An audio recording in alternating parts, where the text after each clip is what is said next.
The royal family, the epitome of high standards, decency and dignity.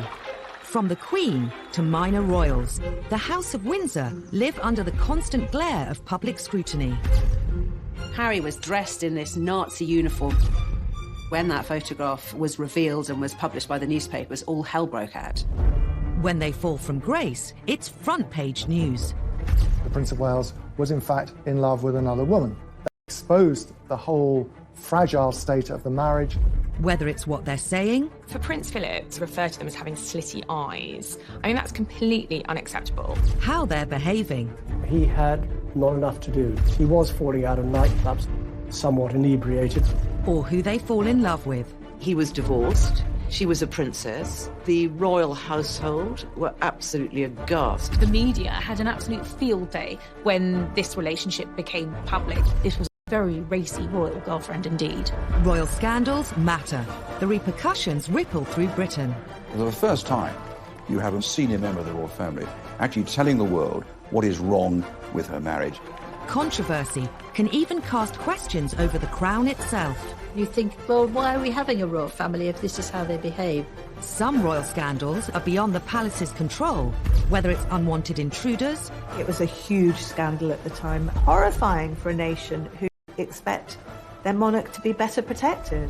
Or troublesome in-laws. There will always be debacles with the Markles, and whenever they step into the light, they will cause another scandal. These are the stories that caused scandals at the palace, told by those that witnessed them. But the whole thing was embarrassing for the royal family. Not only did she wash her dirty linen in public, before it was washed, she held it up so everybody could see every little stain.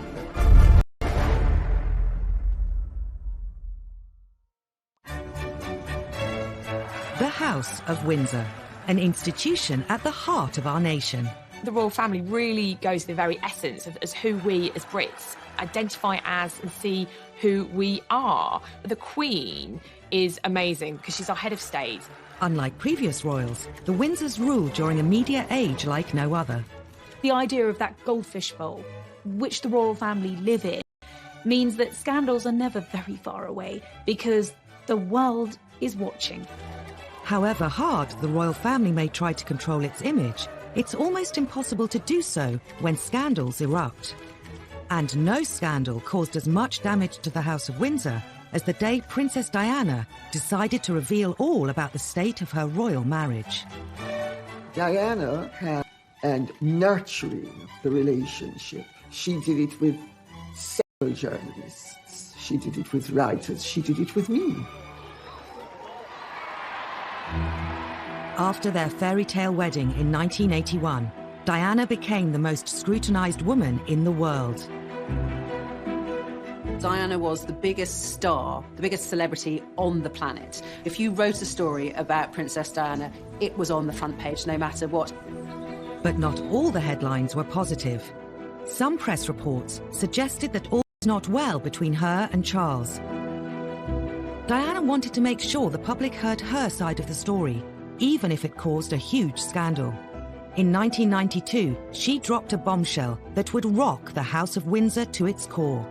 She secretly cooperated on a tell-all biography with journalist Andrew Morton. Princess Diana felt that she didn't have a voice. She was trapped inside the palace, and people didn't know her plight. She was approached by Andrew Morton through an intermediary called James Colthurst. He acted as a go-between. Andrew Morton gave him the questions. James put the questions to Diana, and she answered them in a tape recorder, and the tape was given to Andrew Morton. Colthurst made repeated clandestine visits to Kensington Palace and taped several conversations with Diana. I was working with Diana in 1992 and was completely unaware of her liaison with the go-between James Colthurst. Had I been aware of it, or had I been advised of it at that particular time, I would have probably encouraged her not to do it. Diana's butler, Paul Burrell, was one of her closest confidants. Even he was kept in the dark until shortly before the book's publication. I remember saying to her, "Do you think it's a good idea?" And she said, "Well, it's done now. It's too late." She didn't seem to care. This was her chance to tell the world exactly what she felt. During the conversations, Diana had revealed some of her most intimate secrets. Andrew Morton knew when published they would cause a sensation. He just could not believe what he was seeing. I mean, he knew he'd struck gold, but he was brave, and he was determined to go ahead and publish. In the weeks before the book's release, rumours of its existence circulated amongst the press. During an official visit to Budapest, Diana was confronted by the Queen's press secretary, Dickie Arbiter. She categorically denied that she had given any assistance whatsoever to Andrew Morton. She had that sort of look on her face, and I knew that she was being economical with the truth. But you don't tell... The story was published in January 1992. It shocked the world, though many greeted its claims with disbelief. The motivation was to tell the truth. For once, forget the propaganda, tell the truth about what's really going on, because we do face a crisis in the House of Windsor. It's obvious to everyone. And make you a rich man. Well, if that's a corollary, then so be it. The book alleged Diana had been driven to bulimia, severe depression and self-harm. It was headline news in every newspaper, every TV channel. The fact that Diana released such personal details about her life, it was just one thing after another, what she thought of the royal family, how they treated her. It was one of the biggest scandals ever. We knew that they weren't happy, but we thought they were managing that unhappiness. Morton's book showed that they in fact led very separate lives, and that as far as Princess Diana was concerned, her husband, the Prince of Wales, was in fact in love with another woman, Camilla Parker Bowles. Royal author Lady Colin Campbell knew Princess Diana well and has also written a biography of her. The whole thing was embarrassing for the royal family. Not only did she wash her dirty linen in public, before it was washed, she held it up so everybody could see every little stain. The most shocking claim in Andrew Morton's book was that Diana threw herself down the stairs while 4 months pregnant because she was so unhappy. While many poured scorn on the claim, Paul Burrell says he remembers the incident well. I was actually at Sandringham when I heard this enormous clatter on the wooden staircase to find the princess halfway down it, faking a tumble while she was carrying Prince William. There's no way on this planet that she would put at harm her unborn baby, but she wanted attention. I think the Andrew Morton book was a cry for help. Diana and Charles's marriage was under the spotlight like never before. So too his relationship with Camilla Parker Bowles. After Diana and Charles's separation, he decided it was his turn to bear all to the media. In an ITV documentary, he admitted he'd been unfaithful during the marriage, but only after it had irretrievably broken down. Now that Charles's affair with Camilla was public knowledge, Diana was determined to use the media to hit back again, with the biggest royal interview of all time. The princess always thought that revenge was a dish best served cold. Undeterred by the scandal that would inevitably ensue, once again Diana secretly collaborated with a journalist to broadcast her side of the story. During the summer of 1995, she'd been introduced to a young man working for Panorama called Martin Bashir, and heads of the palace. Diana and Martin Bashir would go on to hold a series of secret meetings. I used to go to White City and bring him back in my car in the boot so that nobody would see him. Martin Bashir would relish the prospect of being brought into Kensington Palace in the boot, mysteriously, secretly. Diana eventually agreed to Martin Bashir's request to film an interview. But fearful Buckingham Palace would find out, she kept it a secret, even from her press secretary, Geoffrey Crawford. At the time, for her press secretary and for the Queen not to know that this explosive interview was being planned and then filmed and then broadcast without knowledge was an extraordinary breach of protocol. Paul Burrell had helped arrange Diana's meetings with Bashir, but she was obsessed with secrecy. It was a Sunday afternoon. The princess said, "You haven't seen your family this week. Why don't you go home and see your wife and children?" I thought, this is strange. I took the opportunity to go home. The coast was now clear.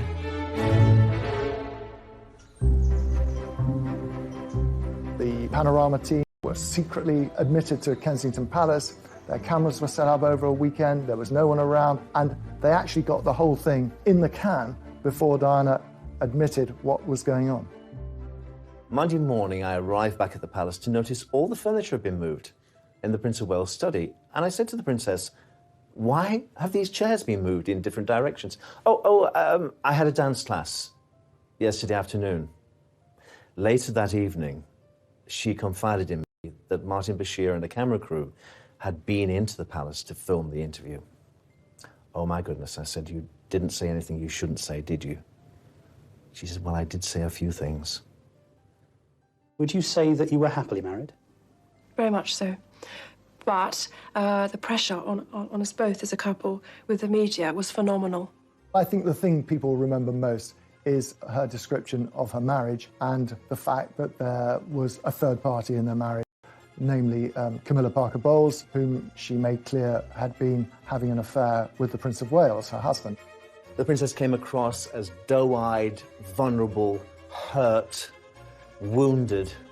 She knew exactly what she was doing, even down to her makeup and the way she was dressed. The way she presented herself on that Panorama interview was key to winning over the hearts of the nation. It got more than 22 million viewers. You can also see why the royal household was so totally devastated by it, and they didn't even know it was happening when it was being planned. With Army officer James Hewitt. Yes, I adored him. Yes, I was in love with him. She just needed somebody to love her. Diana would make one more shocking comment about Charles's future role as king. Being Prince of Wales produces more freedom now, and being king would be a little bit more suffocating. And because I know the character, I would think that the top job, as I call it, would bring enormous limitations to him. And I don't know whether he could adapt to that. Some think Diana was driven by an ulterior motive. The thing that people objected to, not only in the royal family, but in establishment circles, was how she had tried to deprive Charles of his rights to the throne.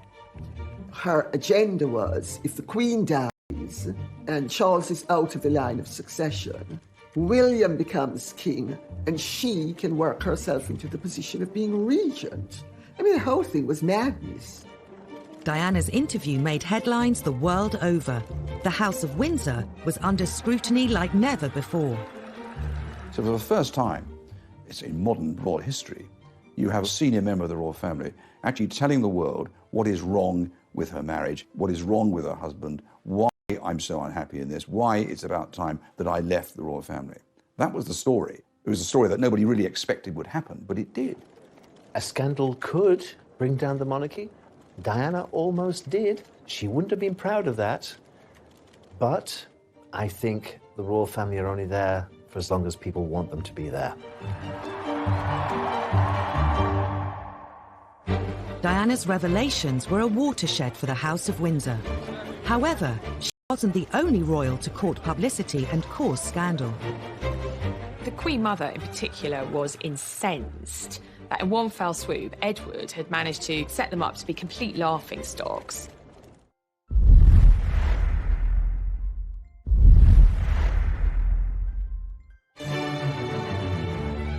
As reigning monarch for over 65 years, the Queen has had to endure decades of royal scandals. Many have involved her 4 children. The youngest, Prince Edward, and his wife Sophie, nowadays keep a low profile. He's the only one with a successful marriage of the Queen's 3 boys. He's the only one whose marriage hasn't ended in divorce, still happily married with 2 children. In his younger days, Edward attracted his fair share of headlines. Like Diana, he courted the media, in his case with sometimes disastrous results. Edward's first taste of controversy came in 1986. After graduating from Cambridge University, he followed his father. Theatre, but Edward decided to go into the Marines, which was a surprise for some people because he didn't appear to be cut out for it. This was a classic example where someone should have taken Edward on one side and said, this might not be your cup of tea. Just 4 months into his training at Sandhurst, Edward dropped a bombshell. Ingrid Seward was writing a biography of him at the time. Prince Edward was home for the weekend, and he told his family that he was going to quit the Marines. And they said, don't be ridiculous. And they talked him round. He said, oh, OK, I'll stay. And he drove back to his base camp the next morning and handed in his resignation. And Princess Anne was driving back to Gloucestershire and nearly put a car in the ditch when she heard on the radio that Edward had resigned, because the last thing she knew, that they'd had this really good talk, and he'd said he'd stay in. The news was received with natural disappointment that His Royal Highness had come to this decision. Some members of the royal family felt he'd let the side down. The Queen Mother was one who felt disappointed in her grandson's behaviour. His father, Prince Philip, was apparently very upset and angry because, of course, you know, what's a royal to do if they're not to be in the armed forces? Soldiers make an oath to Queen and country. For a member of the royal family not to be up to it in terms of joining a military unit was damaging. After quitting the Marines, Edward was free to indulge his real passion. Hurrah, hurrah! During university, he'd developed a love for the performing arts. Edward had always been seen as a man who seemed to be at his happiest on the stage. He also managed to convince other members of the House of Windsor to take part in a TV special, It's a Royal Knockout. All this quasi-excitement doesn't really matter a damn to you, then? No, we're the strong, silent types. We're the best blue bandits there are. The programme was widely seen as a really low point for the House of Windsor. It was an incredibly kind of toe-curlingly embarrassing affair. You've got the members of the royal family prancing in period costume. They look like extras from the Tudor court. I think it was quite dangerous for the royal family in a way, because you think, well, why are we having a royal family if this is how they behave? If you see these people running around, mucking about, like 6-year-olds or 3-year-olds even, and you think, well, am I giving my taxpayers money with this? It's nonsense. On the day the programme was filmed, Edward gave a press conference to the waiting media, but it turned into yet another Have you? Well, thanks for sounding so bloody enthusiastic. Richard Kay was the Daily Mail's royal correspondent covering the day's events and was at the press conference. And he said, what did you think of it? Well, we couldn't really answer because we hadn't been allowed to see it, at which point Edward sort of threw his toys out of the pram, if you like. What did you think of it? Thanks. I thought it was great. He displayed a very impetuous side of his character, and of course it was reflected in the television broadcasts and the newspaper accounts at the time. If Edward hoped It's a Royal Knockout would bring the royal family's image up to date, the whole affair did precisely the opposite. The Queen Mother in particular was incensed that in one fell swoop, Edward had managed to set them up to be complete laughingstocks. And she, having tried so hard to kind of reposition her family and obviously her daughter as monarch with dignity and gravitas, prancing around in Tudor costume, kind of laughing and braying in front of the cameras, it took them back several years. The fiasco didn't deter Edward from embarking on a career in television. In 1993, he started his own TV company, Ardent Productions. At the time, he made the mistake in saying, well, I'm not going to work on my royal connections, but practically every documentary he made had a royal connection. In 2001, Ardent were commissioned to make a series called A to Z of Royalty for an American TV channel.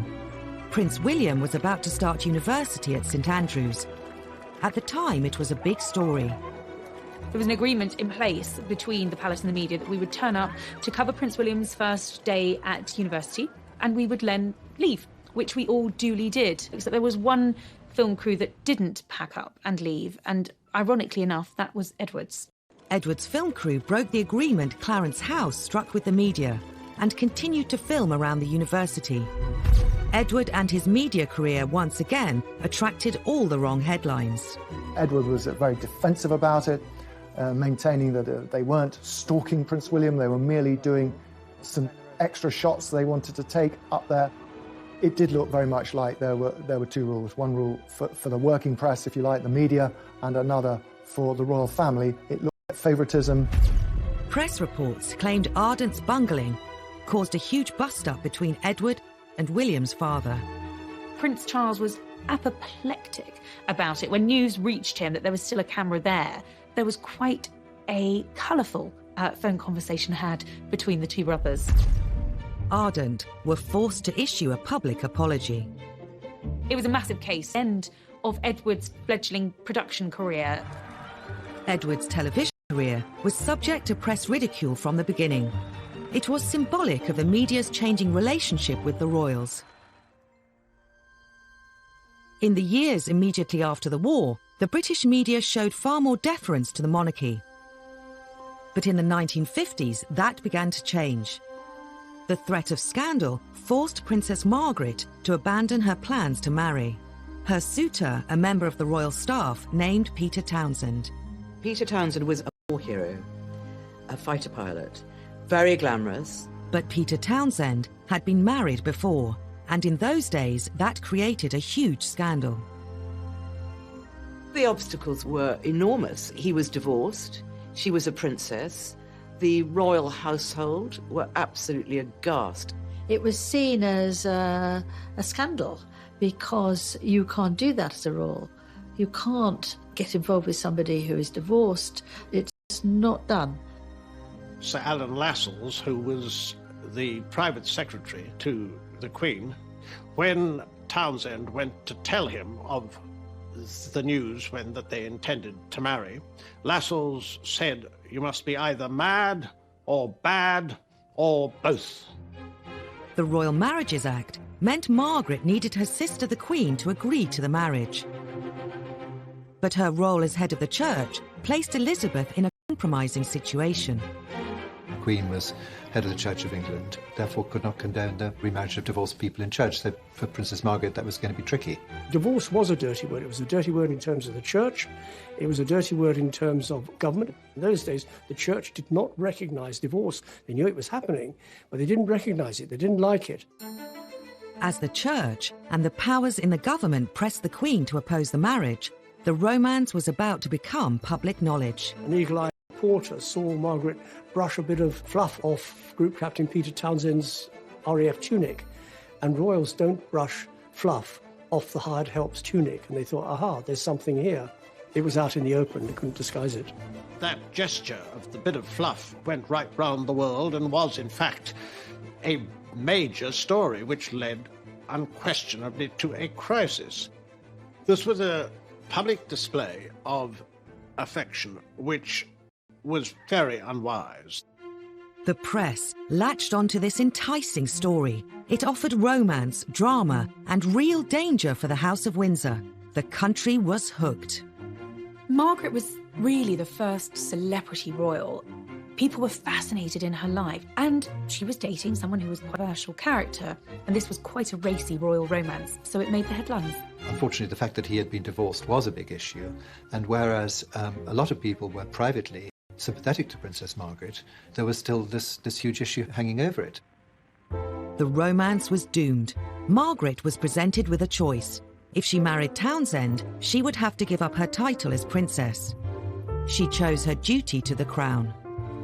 She issued a rare statement in which she said that she had decided not to marry Peter Townsend. She recognised that being Princess Margaret and given her place in line to the British throne, that actually it was a case of duty before self, and that was what she decided to do. It was the first of the post-war scandals to hit the royal family. It was a tragedy in many ways that Margaret hadn't been able to marry him. He was her first love, the big love of her life. The Queen's intervention quelled the growing controversy around Princess Margaret's love affair. But the damage to royal reputations was done, and the floodgates had been opened. The age of deference was over. The royal family was now fair game. Half a century later, tales of a tearaway prince would create more shocking headlines in the tabloid press. Prince Harry did have a very troubled adolescence. He missed his mother a lot.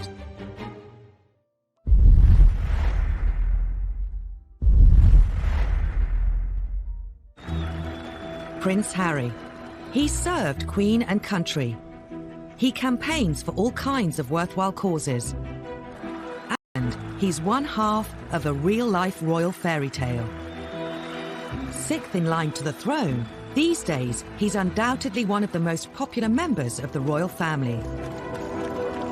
But a few years ago, he was no stranger to tabloid scandals. Harry's always been the one who knew he'd never be king. Didn't matter. So Harry could do exactly what Harry wanted. Harry was doing his A-levels at Eton College, but was destined to join the armed forces. The army was always his first love. I remember him as a 5- and 6-year-old strutting around Kensington Palace in army fatigues with a parachute regiment beret. But before serving in the military, Harry was grabbing the headlines. He had not enough to do. He was falling out of nightclubs, somewhat inebriated. In 2002, the antics of the 17-year-old were to make front-page news. He got involved with smoking cannabis and drinking too much, so his dad took him by the ear and took him to a rehab centre. Prince Charles was so concerned at how often his younger son was using cannabis that he insisted he visited the Featherstone Lodge Centre in South London. Prince Harry met addicts. Story caused a stir and would become a major front-page splash. The News of the World got a hold of the story and, put it to the palace, and we're going to go and run with the big story about drugs. Prince Charles's spin doctor at the time, Mark Bolland, later said they decided to cooperate with the News of the World to try and present the story positively. They showed the Prince of Wales in a good light by saying as a dad he was taking his kid to the rehab centre to show the dangers of drugs and drink. And the News of the World would go along with it because then they could run the story on the drugs anyway. What youngster of that age wasn't falling out of nightclubs or pubs? It happens all the time. Even if you've got a protection officer in tow, that you are going to get up to things that maybe you shouldn't. Others in the media speculated that Harry was struggling to cope with the death of his mother at the age of 12. Prince Harry did have a very tough time after the death of his mother. He had a very troubled adolescence, very public displays of fighting with photographers and getting drunk. I think he missed his mother a lot and didn't really have a role in life. I think Harry's wild teenage years have a direct link to losing his mother. William and Harry walked behind Diana's coffin as part of the funeral cortege. Having grown up with them, of the two boys, I always worried about Harry most. An almost intolerable moment for the two boys, the two princes. Impossible to put into words. I knew that William was of an age he could understand his mother's passing, and Harry wasn't. And that really did affect his teenage years. He admitted a couple of years ago that he suffered mental health as a result of the death of his mother. At the time, he said no 12-year-old should be asked to walk behind a coffin. But then Prince Harry's no ordinary 12-year-old. He's a prince of the United Kingdom. After the rehab story, the press became increasingly interested in Harry's personal life. This was a difficult time for Harry. When Harry and William were at school, the press had voluntarily signed this agreement with the palace that they would give the boys their privacy. That was a big deal on Fleet Street. They were prepared to do that. But of course, once they left school, all bets were off. With Harry viewed as fair game by the tabloids, the floodgates opened. It was a fancy dress party with a colonial theme. Harry, for some reason beyond most people's understanding, decided that he was going to dress up with Nazi insignia, which a guest caught and photographed and sold to the Sun. He made this very, very silly mistake, obviously deeply inappropriate, going to this fancy dress party, which itself had a pretty dodgy theme, colonialism. And obviously when that photograph was a sort of global upset. I was in Barbados at the time, and I was talking to this minister, and he was horrified. The Jewish community were very upset about it, and so they should be. I think everybody should be upset about it, that a member of the royal family, and a senior member of the royal family at that, was wearing a swastika armband. The timing was particularly bad, as it happened 2 weeks before the 60th anniversary of the liberation of Auschwitz. It was seen as trivialising something that was such an important part of world history. It was a huge scandal for the royal family. It was such an insult to so many people. But obviously Harry hadn't thought about it, and obviously William hadn't thought about it either, or else he would have said, hey, that's a really silly idea. To make matters worse, the press brought up old stories about the Nazi connections of Edward VIII, the Queen's uncle. I think Prince Harry, inadvertently, by effectively a schoolboy prank, brought a lot of those feelings back to the fore. The royal family immediately apologised. I don't believe for a minute that he's got those sort of anti-Semitic tendencies. It was just thoughtless, and he really messed up. It could have affected his career in the army. He was just about to go to Sandhurst. But the military academy accepted his application. Then he got the call to the army, and that was the making of him. He excelled as a cadet. He excelled when he joined his regiment, Blues and Royals. Harry was posted to Afghanistan. He became the first member of the royal family to serve in a war zone since his uncle, Prince Andrew. He was trying to find a role for himself, and in the army, it seemed he'd found one. He'd served with great distinction. Soon before Harry was due to go on his second tour of duty in Afghanistan, he took a trip to the US. I think going to Vegas was really Harry having his last hurrah before going to war. Harry was going to the front line. In August 2012, footage emerged of Harry at a Las Vegas pool party surrounded by women in bikinis. He let off steam in a way which sort of raised eyebrows. I think that's at the very least. He probably felt no 100% guarantee that he was going to come back in one piece. He might come back in a body bag, might as well let his hair down. And then he did just that. But his send-off party left him with more than just a hangover. He was snapped naked after a game of strip billiards in his hotel suite. The scandal went global. This was front page news. Harry naked in Vegas. I'm not saying that he shouldn't have done it, but his protection team have let him down again. This was a naked body stall, things going wrong, and on this particular occasion they didn't. The photos rapidly spread across the world. There was a strong effort by the palace to suppress the pictures, to prevent them being published in this country, and for some time that held firm. It was quite ludicrous, really, because they'd already been seen by anyone who's got a computer or a phone. They could just tap in and look at them. A few days later, those pictures of the party-loving prince made a splash in this country too. He was portrayed in the media as a foolish young man who had some life lessons to learn. In many ways, it was rather unfair. I mean, he was only doing what a lot of young men of his age do. I think at the end of the day, when the pictures started appearing, it endeared Harry to the great British public. They thought, hey, he's one of us.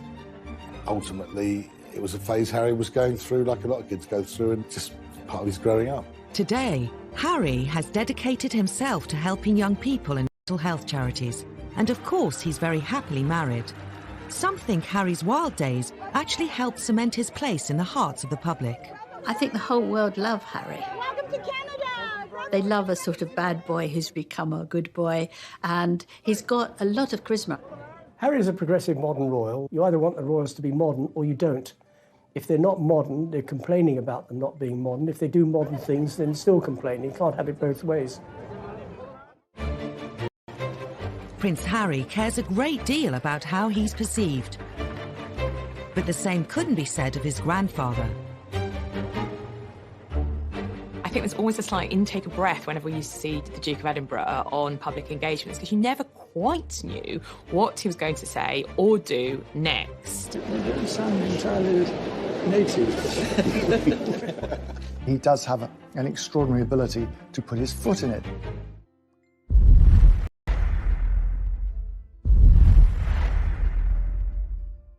Before retiring from public engagements well into his 90s, Prince Philip did a remarkable job, accompanying the Queen on royal visits throughout the UK and all over the globe. We've now seen the world's most experienced pluck on there. He's also known for his blunt sense of humour. Philip would rather be known for his one-liners than for his gaffes, of course. But nevertheless, that's how many of these jokes, if that's what they are, have been interpreted by the media over the years. I mean, he does have an extraordinary ability to apparently put his foot in it. Historically, whether he's giving a speech to dignitaries, greeting world leaders, or being given a tour of a hospital, Prince Philip has been known to offend his hosts.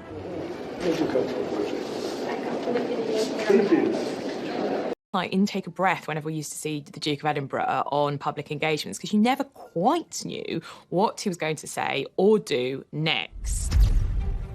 And that's led to a string of scandals and a huge array of headlines.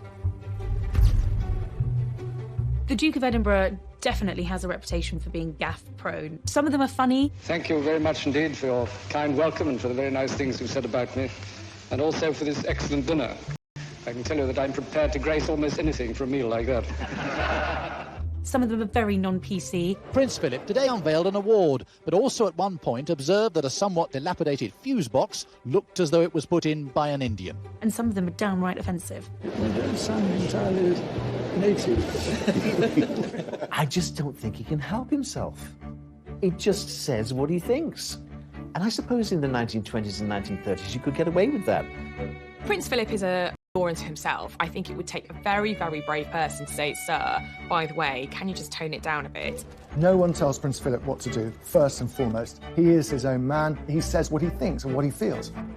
At the centre of a storm, the Duke visiting Ely Cathedral today, saying nothing more about handguns. On his behalf, though, a lengthy apology from Buckingham Palace after he questioned the wisdom of new restrictions. He is trying to say the right thing, and sometimes it doesn't come out quite right. He's always taken the view that his role is an icebreaker. The Queen is actually remarkably shy. In 2013, Philip met Nobel Prize-winning education campaigner Malala Yousafzai. There's one thing about children going to school. They go to school because the parents don't want them in the house. Instead of putting people at ease, sometimes he puts them in the spotlight. In 2010, Navy Sea Cadet Elizabeth Rendell made national news when the Duke asked her if she worked in a strip club. He was with people in uniform. He's always much more comfortable with naval and army types. And he obviously felt secure in their surrounding, that he could crack a joke. While people in the UK are used to his old-fashioned sense of humour, on the international stage, the Duke has sometimes threatened diplomatic relations with foreign countries. I don't think he means any genuine offence when he makes these one-liners, but unfortunately, he has offended nations and peoples around the world. In 2009, the Duke committed one of his most high-profile blunders when meeting Barack and Michelle Obama. The meetings with the Chinese, the Russians, David Cameron. I think Prince Philip asking whether you could tell the difference between Chinese, have a preponderance of saying something rude about the Chinese. In 1986, while on a state visit to China, Philip made arguably his most infamous and catastrophic blunder of all. They were behind the red flag of China for the very first time, a huge visit because of all the trade potential. And it went terribly well, up and until Philip's comment. He described Beijing as ghastly and then made further offensive comments about the Chinese people. I was there when he said to a group of students, if you stay here any longer, you'll get slit eyes. The students themselves weren't offended. However, the hosts were, and there was an enormous diplomatic mission undertaken to smooth things over. Of course, on the surface, everyone said they weren't offended at all, but we were always told that behind the scenes, things were very fraught. I don't think the Queen was overly impressed with that one. The Duke's gaffes may cause tension, but the press have always lapped them up. Some who know the royals feel Philip is treated unfairly. Prince Philip likes to relate to people on a human level. He tells jokes that are funny. What have you done wrong to be exiled? But if you hijack the joke and take it out of its context, it can be misinterpreted. The problem is when Prince Philip makes a gaffe, all the press are absolutely delighted because there they have their story.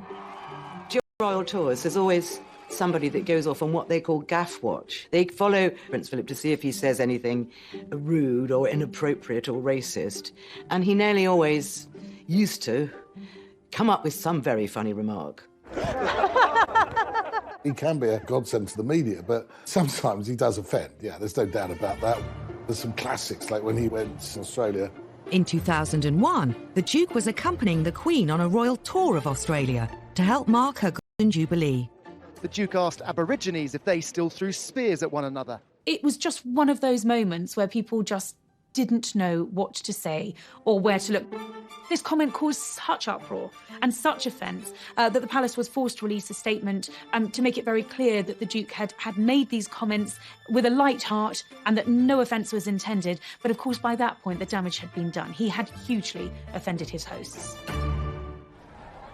In spite of, or perhaps because of, Prince Philip's infamous gaffes, he's remained very popular with the public. Well, Prince Philip is one of the most well-loved members of the royal family. He really was the kind of comedic companion to the Queen. He has been sort of a wonderful husband to the Queen, so supportive. One essential ingredient of any happy marriage, and you can take it from me that the Queen has the quality of tolerance and abundance. Sometimes it's not just the reputation of the royal family that's on the line, it's their safety. When there's a lapse in security, it's not simply a scandal, it's a matter of life and death. She could have been knifed, she could have been suffocated. Anything could have happened to our monarch lying in her bed.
While we're used to seeing the public lives of the royals, what goes on behind palace walls has always been more of a mystery.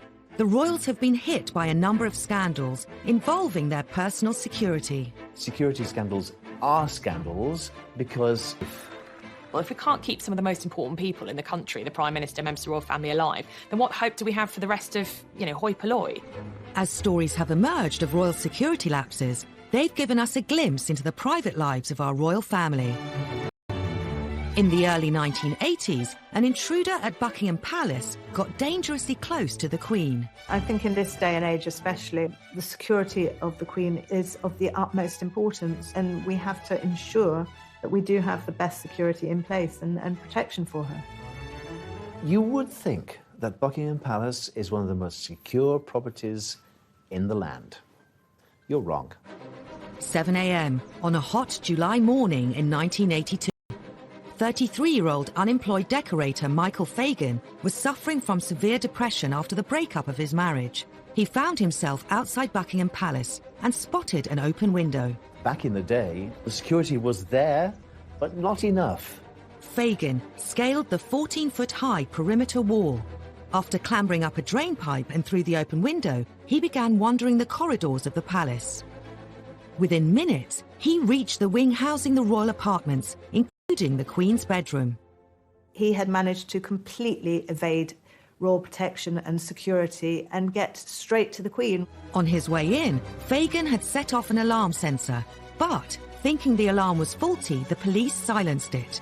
To make matters worse, the armed police officer, who should have been outside the royal bedroom, was away from his post. Fagan walked straight into the Queen's bedroom, where she was fast asleep. He could easily have killed the Queen in her bed, and that would have been it. He sat on her bed, and apparently she kept him calm by having a nice chat. Minutes later, the palace police bundled him out of the room. Her Majesty told me the story personally. I said, well, that's extraordinary. She's plus. He was gripping a broken ashtray and he was bleeding on my counterpane. All she was worried about was the bloodstain on her bedclothes. She wasn't worried about her safety at all. Anything could have happened to our monarch lying in her bed. She could have been knifed, she could have been suffocated. It was a huge scandal at the time, horrifying for a nation who expect their monarch to be better protected. The embarrassment and the scandal reverberated through the corridors of Buckingham Palace, down the Mall into Westminster. It was such a national scandal that the Home Secretary offered his resignation. The Queen said no, but he obviously felt embarrassed enough to offer it, and I think that was right. Michael Fagan wasn't charged, but did spend the next 6 months in a psychiatric hospital. The scandal meant that royal security was doubled and Her Majesty could sleep safely. 2 decades later, the royals were hit by yet another security scandal at Prince William's 21st birthday party. It seemed lessons hadn't been learned. It's impossible to believe that an imposter can get into Windsor Castle, particularly something as high profile as Prince William's 21st birthday party, and yet that's what happened. The theme of the party was out of Africa. Unbeknown to the news crews filming the build-up, they'd caught on camera the man who would be on the front pages of the tabloids the next day. And it wasn't the birthday boy. Happy birthday! Dressed as Osama bin Laden wearing a ball gown, a little-known comedian, Aaron Barshak, the self-styled comedy terrorist, was parading around Windsor's streets, pretending to be one of Will's party guests. You can see from the footage Barshak walking up Castlegate, up to the castle, all dressed up as a comedy terrorist with a big black beard and his robes.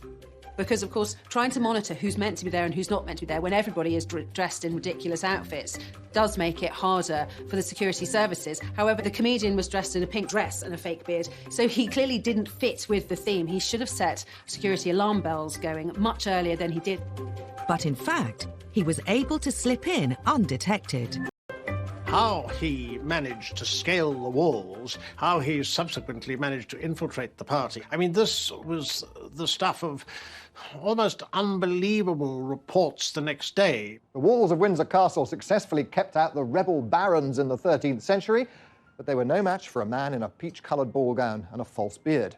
He managed to get past the police security and into the castle, which, by the way, is a pretty big place, straight into the party. I mean, that was a huge security breach.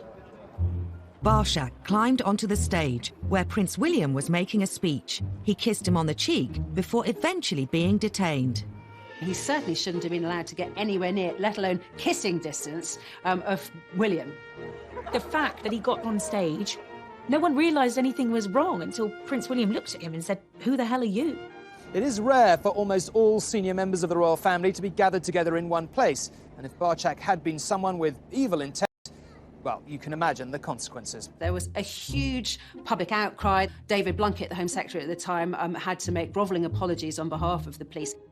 Security breaches don't get any bigger than that. It was a huge royal scandal, and suddenly all of the attention was off the birthday boy and on what was essentially a massive security threat. David Blunkett did also, interestingly, put the boot into the royal family. He clearly wasn't prepared to take the full blame on behalf of the police and said that the royal family had specifically asked for lighter touch policing on that night. Every tourist would be talking about a very different story today. Could the lax security around the royals have prompted the idea behind the next breach? Less than 6 months later, an undercover reporter infiltrated the royal household and got a job as a footman. The reporter faked a CV, bogus references, and somehow managed to elude royal security and all of the checks that surely go with applying for a job in the household. The Daily Mirror even managed to take this grainy photograph of their fake footman, Ryan Parry, standing on the balcony of Buckingham Palace. The Mirror journalist described how his uniform guaranteed virtually unlimited access to every part of the palace. For the Daily Mirror, this was a massive coup, revealing the most astonishing details about the domestic lives of the royal family. The fake footman had access to the royal family's personal apartments and even took photos of the table where he served the Queen and Prince Philip their breakfast. He revealed these fascinating details of breakfast with the royals, the Queen feeding her corgis marmalade and toast underneath the table. They all thought Queen would be eating off gold plate, and the idea that her muesli is brought to her in Tupperware boxes sort of really appealed to people. The British public were able to gawp at what Her Majesty eats for breakfast. The country was shocked someone with a fake CV could get so close to the Queen. It just makes you wonder about how many other people they've employed who have had slightly dubious backgrounds. Even more embarrassing was the timing of the scandal. He was there on the eve of a presidential stay. In fact, he saw the president's bedroom. There could have been a real scandal over the fact that this undercover reporter was working within feet of President Bush while he was a guest of the Queen. For the palace, utter humiliation, an absolute breach of royal security. While security staff can be hired and fired, even the royals can't choose their in-laws. The Markles, they're not going anywhere. Meghan's family obviously want to cash in on her fame and her royal connections.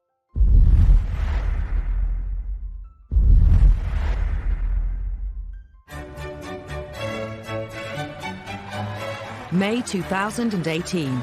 Prince Harry married Meghan Markle in a fairy tale wedding, watched by the world. I think the wedding of Prince Harry and Meghan Markle really captured most people's imagination, and it was like a film set. I think it was an American in the royal family, and the royal wedding itself was like a giant street party. Everybody loved it. For the Windsors, a royal wedding means welcoming a new set of in-laws into the family. The royals have had a brilliant way at dealing with the in-laws. We always used to call them the outlaws because they were not hugely welcomed in. But that has changed in recent years. The royals are now much more welcoming to those whose families, of those who marry into them. But new in-laws bring their own potential for scandal beyond the control of the palace press machine. Since Meghan's engagement, her family have been a gift for the scandal-hungry tabloid press.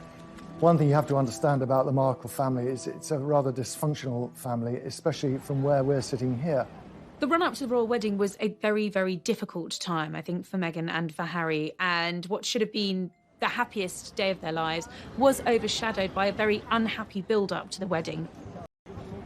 Meghan's half-sister Samantha was never far from the headlines and isn't shy about sharing her opinions. Having previously labelled Meghan a social climber, she revealed she was writing a book called The Diary of Princess Pushy's Sister. Meghan and her half-sister Samantha have never been close. It is abundantly clear that Samantha Markle is deeply jealous of her. She's also been outspoken on Twitter, in one outburst branding Meghan the Duchess of Nonsense. The Markles have caused a huge amount of problems. Samantha is off the rails as far as the things that she says. In the weeks before the wedding, the scandals kept coming. Many of the Markles have been keen to cash in on their fame through their new royal connection.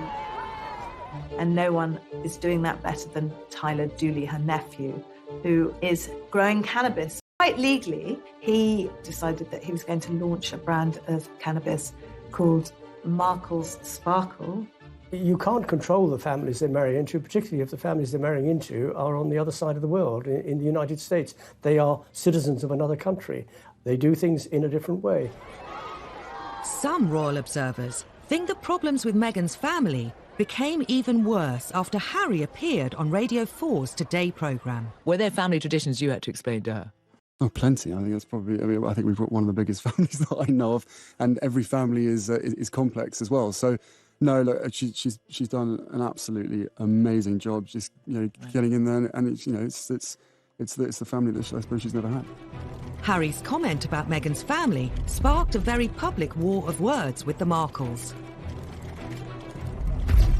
It was a crass remark, I think. Social media, Twitter sphere, if you like. Samantha Markle is very handy on social media, and she responded pretty much immediately, saying, well, wait a minute, there is a family here. We were all there when Meghan was growing up, and the palace should have intervened quickly to nip it in the bud. A simple invitation to the wedding would have solved it. But wedding invitations weren't forthcoming. I think Samantha Markle, along with the rest of the Markle family, have been hurt by being ostracised. I think by being pushed to the margins and left out of the biggest street party in our country last year really, really hurt them. Then, Meghan's half-brother Thomas Jr. decided to have his say in the press. He decided in his wisdom that he was going to write an open letter to Prince Harry, suggesting that he called off the wedding and saying, it's not too late, mate, to get out of it, and my half-sister is shallow and jaded and conceited. Obviously, that was mortifying for poor Meghan and Prince Harry, who really wants to protect her from her family, as far as I can see. The biggest scandal of all involved Meghan's father Thomas and some faked photographs. All had seemed well when Kensington Palace announced he would be walking his daughter Meghan down the aisle. We were all looking forward to seeing both her mother and her father at her side on the wedding day. But as the date got closer and closer, it became apparent that there was a problem with her relationship that she had with her father and whether he was actually going to be able to attend. 2 weeks before the wedding, what appeared to be paparazzi photos emerged of Thomas Markle being measured for a wedding.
Wedding suit.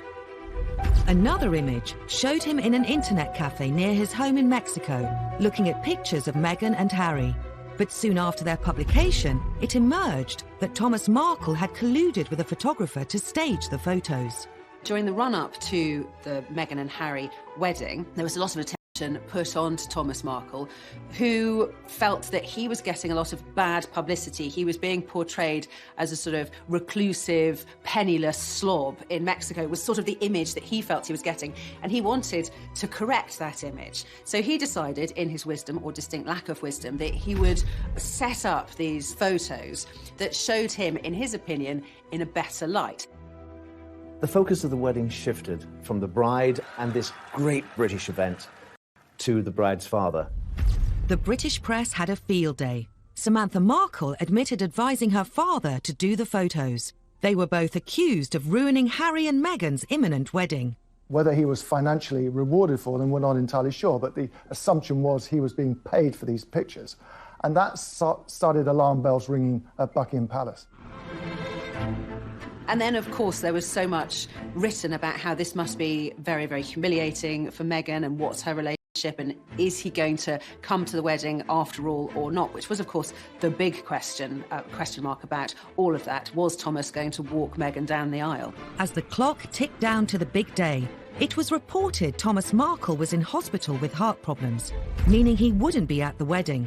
It turned into a huge fiasco for the royal family. This was a man who had to miss his daughter's wedding, who was flailing around not knowing what to do and ended up in hospital with a heart attack. In the end, Prince Charles stepped in. As a father of a daughter, more than anything, you want to give your daughter away, I'm certain, at her wedding, and the fact that he couldn't do that must be a sense of deep, deep sadness to him.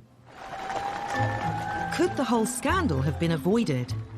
Now, wouldn't you think they'd learned their lessons from the past? Wouldn't you think that they'd send somebody out to America to take care of the father of the bride? Thomas Markle was a loose firework waiting to go. But Dickie Arbiter, the Queen's former press secretary, says that Buckingham Palace was powerless to intervene. A lot of people were saying prior to the wedding that maybe the palace should have done more to protect Thomas Markle. Suggests that Harry and Meghan country, first of all, got to ask the Queen's permission, if they can go. Then you've got to say to the government you want to go. You almost can't just jump on a plane. The controversy surrounding Thomas Markle and the fake photos put a huge strain on his relationship with Meghan. And there was worse to come.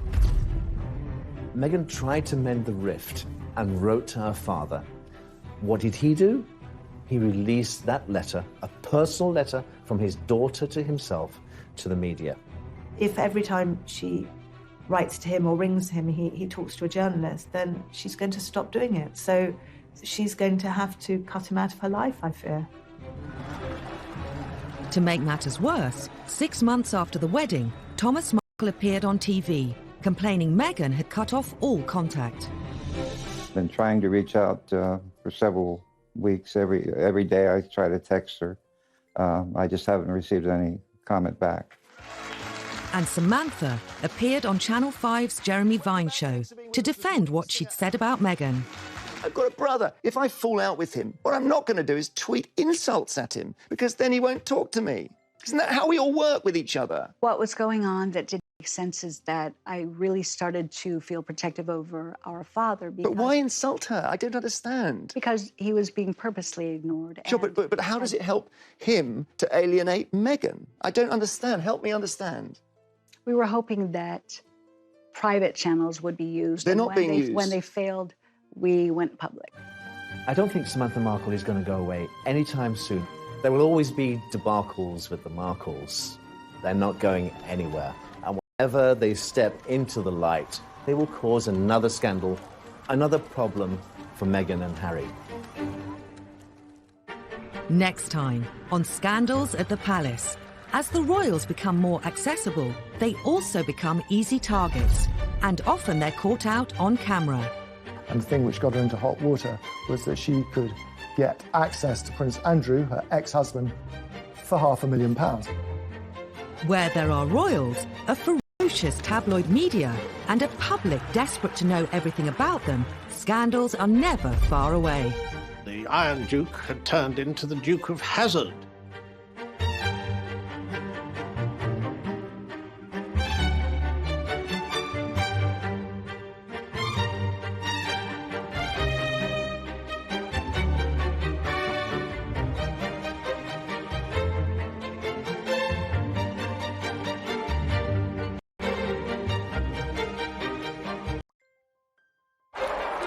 The royal family, the epitome of high standards, decency and dignity. From the Queen to minor royals, the House of Windsor live under the constant glare of public scrutiny. Harry was dressed in this Nazi uniform. When that photograph was revealed and was published by the newspapers, all hell broke out. When they fall from grace, it's front-page news. The Prince of Wales was in fact in love with another woman. They exposed the whole fragile state of the marriage. Whether it's what they're saying... For Prince Philip to refer to them as having slitty eyes, I mean, that's completely unacceptable. How they're behaving. He had not enough to do. He was falling out of nightclubs, somewhat inebriated. Or who they fall in love with. He was divorced. She was a princess. The royal household were absolutely aghast. The media had an absolute field day when this relationship became public. This was a very racy royal girlfriend indeed. Royal scandals matter. The repercussions ripple through Britain. For the first time, you have a senior member of the royal family actually telling the world what is wrong with her marriage. Controversy can even cast questions over the crown itself. You think, well, why are we having a royal family if this is how they behave?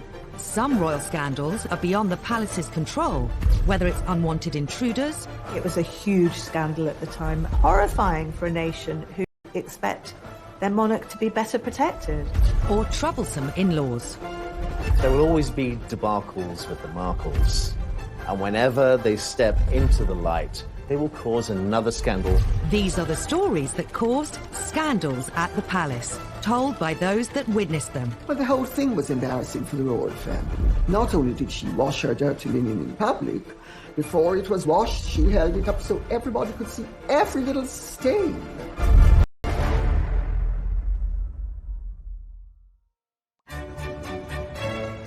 The House of Windsor, an institution at the heart of our nation. The royal family really goes to the very essence of as who we as Brits identify as and see who we are. The Queen is amazing because she's our head of state. Unlike previous royals, the Windsors ruled during a media age like no other. The idea of that goldfish bowl, which the royal family live in, means that scandals are never very far away because the world is watching. However hard the royal family may try to control its image, it's almost impossible to do so when scandals erupt. And no scandal caused as much damage to the House of Windsor as the day Princess Diana decided to reveal all about the state of her royal marriage. Diana had and nurturing the relationship. She did it with several journalists. She did it with writers. She did it with me. After their fairy tale wedding in 1981, Diana became the most scrutinized woman in the world. Diana was the biggest star, the biggest celebrity on the planet. If you wrote a story about Princess Diana, it was on the front page, no matter what. But not all the headlines were positive. Some press reports suggested that all was not well between her and Charles. Diana wanted to make sure the public heard her side of the story, even if it caused a huge scandal. In 1992, she dropped a bombshell that would rock the House of Windsor to its core. She secretly cooperated on a tell-all biography with journalist Andrew Morton. Princess Diana felt that she didn't have a voice. She was trapped inside the palace, and people didn't know her plight. She was approached by Andrew Morton through an intermediary called James Colthurst. He acted as a go-between. Andrew Morton gave him the questions. James put the questions to Diana, and she answered them in a tape recorder, and the tape was given to Andrew Morton. Colthurst made repeated clandestine visits to Kensington Palace and taped several conversations with Diana. I was working with Diana in 1992 and was completely unaware of her liaison with the go-between James Colthurst. Had I been aware of it, or had I been advised of it at that particular time, I would have probably encouraged her not to do it. Diana's butler, Paul Burrell, was one of her closest confidants. Even he was kept in the dark until shortly before the book's publication. I remember saying to her, "Do you think it's a good idea?" And she said, "Well, it's done now. It's too late." She didn't seem to care. This was her chance to tell the world exactly what she felt. During the conversations, Diana had revealed some of her most intimate secrets. Andrew Morton knew when published they would cause a sensation. He just could not believe what he was seeing. I mean, he knew he'd struck gold, but he was brave, and he was determined to go ahead and publish. In the weeks before the book's release, rumours of its existence circulated amongst the press. During an official visit to Budapest, Diana was confronted by the Queen's press secretary, Dickie Arbiter. She categorically denied that she had given any assistance whatsoever to Andrew Morton. She had that sort of look on her face, and I knew that she was being economical with the truth. but you don't tell. The story was published in January 1992. It shocked the world, though many greeted its claims with disbelief. The motivation was to tell the truth. For once, forget the propaganda, tell the truth about what's really going on, because we do face a crisis in the House of Windsor. It's obvious to everyone. And make you a rich man. Well, if that's a corollary, then so be it. The book alleged Diana had been driven to bulimia, severe depression and self-harm. It was headline news in every newspaper, every TV channel. The fact that Diana released such personal details about her life, it was just one thing after another, what she thought of the royal family, how they treated her. It was one of the biggest scandals ever. We knew that they weren't happy, but we thought they were managing that unhappiness. Morton's book showed that they in fact led very separate lives, and that as far as Princess Diana was concerned, her husband, the Prince of Wales, was in fact in love with another woman, Camilla Parker Bowles. Royal author Lady Colin Campbell knew Princess Diana well and has also written a biography of her. The whole thing was embarrassing for the royal family. Not only did she wash her dirty linen in public, before it was washed, she held it up so everybody could see every little stain. The most shocking claim in Andrew Morton's book was that Diana threw herself down the stairs while 4 months pregnant because she was so unhappy. While many poured scorn on the claim, Paul Burrell says he remembers the incident well. I was actually at Sandringham when I heard this enormous clatter on the wooden staircase to find the princess halfway down it, faking a tumble while she was carrying Prince William. There's no way on this planet that she would put at harm her unborn baby, but she wanted attention. I think the Andrew Morton book was a cry for help. Diana and Charles's marriage was under the spotlight like never before. So too his relationship with Camilla Parker Bowles. After Diana and Charles's separation, he decided it was his turn to bear all to the media. In an ITV documentary, he admitted he'd been unfaithful during the marriage, but only after it had irretrievably broken down. Now that Charles's affair with Camilla was public knowledge, Diana was determined to use the media to hit back again, with the biggest royal interview of all time. The princess always thought that revenge was a dish best served cold. Undeterred by the scandal that would inevitably ensue, once again Diana secretly collaborated with a journalist to broadcast her side of the story. During the summer of 1995, she'd been introduced to a young man working for Panorama called Martin Bashir, and heads of the palace. Diana and Martin Bashir would go on to hold a series of secret meetings. I used to go to White City and bring him back in my car in the boot so that nobody would see him. Martin Bashir would relish the prospect of being brought into Kensington Palace in the boot, mysteriously, secretly. Diana eventually agreed to Martin Bashir's request to film an interview. But fearful Buckingham Palace would find out, she kept it a secret, even from her press secretary, Geoffrey Crawford. At the time, for her press secretary and for the Queen not to know that this explosive interview was being planned and then filmed and then broadcast without knowledge was an extraordinary breach of protocol. Paul Burrell had helped arrange Diana's meetings with Bashir, but she was obsessed with secrecy. It was a Sunday afternoon. The princess said, "You haven't seen your family this week. Why don't you go home and see your wife and children?" I thought, this is strange.